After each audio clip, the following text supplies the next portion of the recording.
British Prime Minister Boris Johnson apologised in Parliament for attending a party in Downing Street in 2020 during the height of the COVID pandemic. He said he believed it was a work meeting and also said he understood the anger felt by the British public. I have learned enough to know that there were things we simply did not get right. And I must take responsibility. He resigned.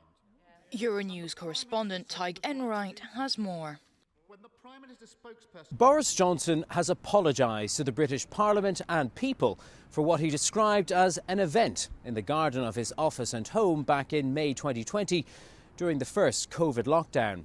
It follows the revelation that his private secretary organised a garden party at which attendees were encouraged to bring their own alcohol, which began shortly after government ministers encouraged the general public to call the police on people they saw breaking lockdown rules. The Prime Minister has now broken his silence on the news, which emerged on Monday evening, and said that he thought it was a work event.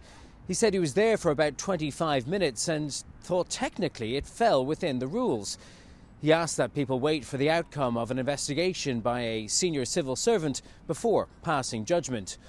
Sue Gray is looking into 7 separate parties, details of which have been leaked over several damaging weeks for the British government. Members of the public here have been comparing what happened in Downing Street to their own lives back then, when many were locked indoors and could not see friends or loved ones, even as some were dying. Johnson has always said that COVID rules were followed, but if it's found that he lied to Parliament, there could be insurmountable pressure upon him to resign.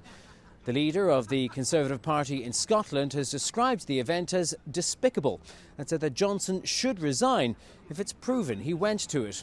In Parliament today, the leader of the opposition asked if Johnson thought he could just ride the controversy out.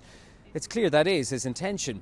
And while it is undoubtedly another nail in the coffin of a faltering career at the top of British politics, it will take more of Johnson's MPs to break ranks to bring him down. Tig Enright, Euronews in London.